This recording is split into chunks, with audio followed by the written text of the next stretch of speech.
U.S. President Donald Trump has again warned Iran he will launch an attack if Tehran doesn't make a deal.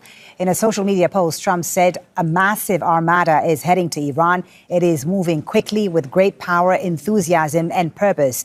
He says it is a larger fleet headed by the great aircraft carrier Abraham Lincoln than that sent to Venezuela. Hopefully, he says Iran will quickly come to the table and negotiate a fair and equitable deal. No nuclear weapons, in all caps, as you can see, one that is good for all parties. Time, he says, is running out. It is truly of the essence.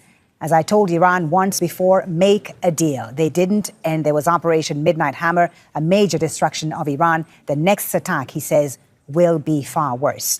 Well, earlier, Tehran denied President Trump's claims that it had requested negotiations with the United States. Iran's Foreign Minister Abbas Araghchi said diplomacy cannot take place under military threat.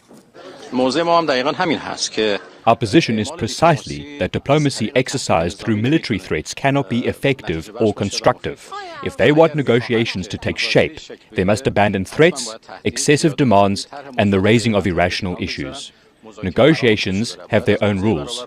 They must be conducted on an equal footing, based on mutual respect and aimed at mutual interests. Well, we have correspondents covering this story from the U.S. and Iran. First, we go to our White House correspondent, Kimberly Halkett in Washington, D.C. Kimberly, so a ratcheting up of the rhetoric there from President Trump.